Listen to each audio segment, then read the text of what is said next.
জয় Hind sir. জয় Hind sir, আজকে আমাদের video part 2 হবে।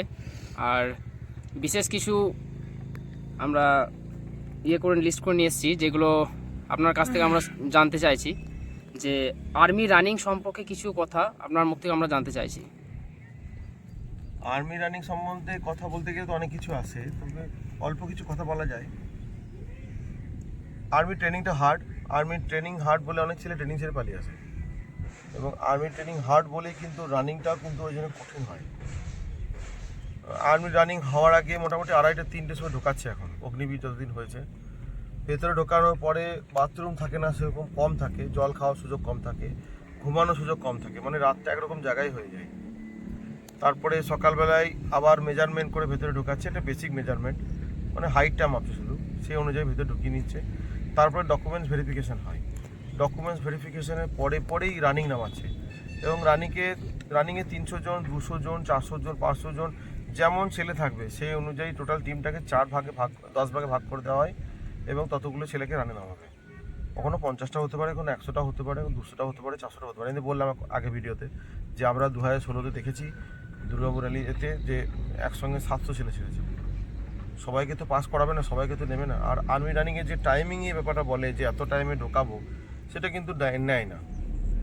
অতএব আর্মি রানিংটা কিন্তু চেষ্টা করতে প্রথম থেকেই ব্যাচটাকে ধরে রাখা, মানে ফার্স্ট ব্যাচ সেটাকে ধরে রাখা, মানে ফার্স্ট ব্যানের সঙ্গে 20 মিটারে তফাতে থাকবো তাও ঠিক আছে।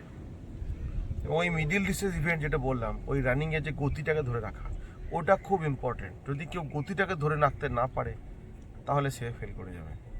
আর্মি রানিংয়ে 4টে রাউন্ড সাধারণত হয়, মানে 400 মিটার করে রাউন্ড, 4 1600 মিটার রাউন্ড। প্রথম 2টো রাউন্ডের মধ্যে ফার্স্ট ম্যানকে ধরে নিতে হবে এনি হাও, কিন্তু সেখানে 100% এফোর্ট লাগিয়ে দিলে হবে না।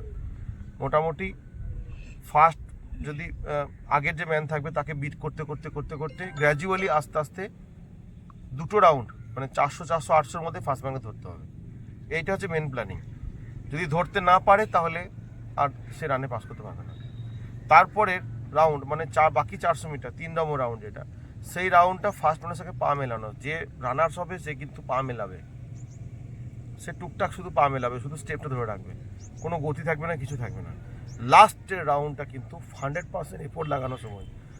তৃতীয় রাউন্ডে যদি লুজ না থাকে, লাংসটাকে যদি রিলিজ না করা হয়, তাহলে ফোর্থ রাউন্ডে কিন্তু এফোর্ট দিতে পারবে না। ওই যে এফোর্ট, ওটা খুব দরকার।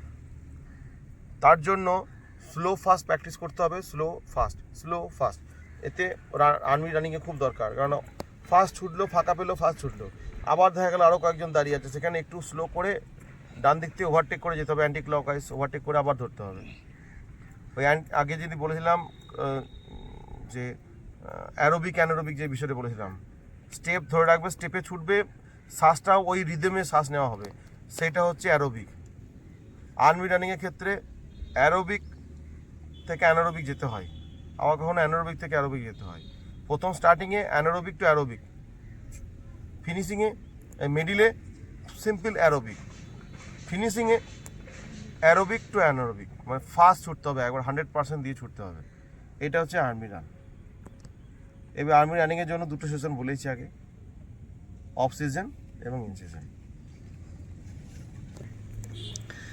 স্যার, আমার দ্বিতীয় কোশ্চেন ছিল যে ডেলি প্র্যাকটিস শিডিউল কেমন হওয়া উচিত? ডেলি প্র্যাকটিস শিডিউল বলতে গেলে একদিনের সঙ্গে আরেক দিনের মিল থাকা উচিত না, মানে পরপর 2 দিন একই প্র্যাকটিস করলে হবে না। এতে যে মাসলটা ট্রেন্ড হচ্ছে সেই মাসলটা নতুন করে রিবিল্ড হওয়ার সুযোগ পাবে না, আর এনার্জি প্রচুর পরিমাণে লস হবে, যেটা খুব ভয়ঙ্কর বিষয়। এনার্জিটাকে বাঁচিয়ে রাখাও দরকার, প্র্যাকটিসও করতে হবে, এনার্জিটাকে বাঁচিয়ে রাখতে হবে, এবং চোট থেকে বাঁচতে হবে, মানে চোটটাকে ফাঁকি দিয়ে চলতে হবে। আর প্র্যাকটিস শিডিউল এরকম হওয়া উচিত যে প্রত্যেক দিন ওয়ার্ম আপ তো করতেই হবে, প্রত্যেক দিন প্রত্যেক দিন স্ট্রেচিং করতেই হবে। স্ট্রেচিং মানে কুল ডাউন, লাস্টে যেটা কুল ডাউন বা স্ট্রেচিং, ওটা করতেই হবে। ওয়ার্ম আপটা খুব ইম্পর্টেন্ট, স্ট্রেচিংটাও ইম্পর্টেন্ট, কুল ডাউনটা ইম্পর্টেন্ট। এবং প্রত্যেক দিনে প্র্যাকটিস শিডিউল হওয়া উচিত, কোনো দিন স্ট্রেংথিং করো, কোনো দিন কার্ডিও করো। কার্ডিও মানে যেটা দমের এক্সারসাইজ, স্ট্রেংথিং এবং কার্ডিও এই দুটো। আর সপ্তাহে একদিন করতে হবে স্পিড ডেভেলপমেন্টের কাজ। আর বডি ফ্লেক্সিবিলিটি যেটা বললাম, স্ট্রেচিং বা কুল ডাউন, এটা এভরি ডে করতে হবে, ওটা খুব ইম্পর্টেন্ট। আর আবার বলছি, ওয়ার্ম আপটা বিরাট ইম্পর্টেন্ট। এইটুকুই বলবো যে ডেলি শিডিউল এরকম হওয়া উচিত। স্যার আমার তৃতীয়তম কোশ্চেন ছিল যে সপ্তাহে কতদিন প্র্যাকটিস করাটা উচিত একটা স্টুডেন্টের? সপ্তাহে 7টা দিনের মধ্যে 6 দিন প্র্যাকটিস করতে হবে। 6 দিনের মধ্যে 3 দিন কার্ডিও করতে হবে আর 3 দিন স্ট্রেন্থিং করতে হবে। কার্ডিও এভরিডে করলে হবে না, নাহলে কার্ডিওতে যে পরিমাণ এনার্জি বার্ন হয় সেই পরিমাণ এনার্জি স্টোর হবে না। সপ্তাহে 6 দিন করো, 1 দিন পাক্কা রেস্ট নাও। 6 দিন প্র্যাকটিস, 1 দিন রেস্ট, এটাই বলবো।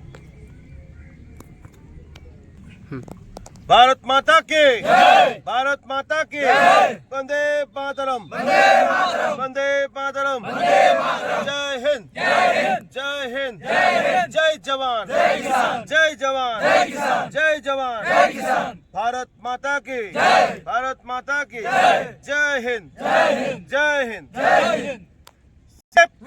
CSA पेप, CSA पेप,